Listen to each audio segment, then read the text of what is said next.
ที่ลงหมดหนทางจะไปต่อวันที่ใจท้อหมดแรงขาดกำลังใจนั่งลงมุมหนึ่งเพียงอยากฟังเสียงเจ้านั้นบอกใจมีชีวิตกับสดใสและมีพลังจะสู้ต่อไปในวันที่เหงาใจในวันที่ทุกข์ใจยังมีเจ้านั้นคอยให้กำลังใจเสมอบอกว่าอยู่ที่ใดอยู่สุดขอบฟ้าไกล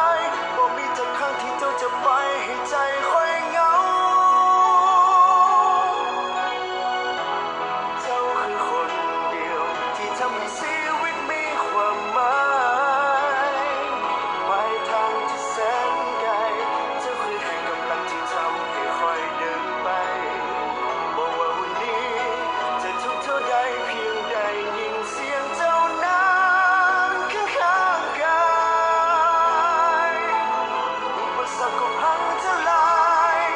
ความสุขมีอยู่ในใจเมื่อเฮามีกันว้าว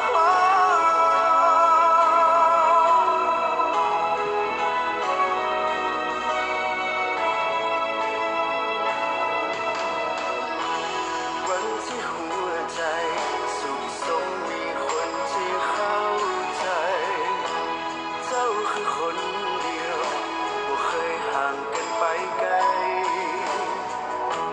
เพลงที่ได้ฟังอยากให้รู้ว่าเจ้าห่วงใยให้ชีวิตได้สดใสและมีพลังต่อสู้ต่อไปในวันที่เหงาใจในวันที่ทุกข์ใจยังมีเจ้านั้นคอยให้กำลังใจเสมอบอกว่าอยู่ที่ใดอยู่สุดขอบฟ้าไกล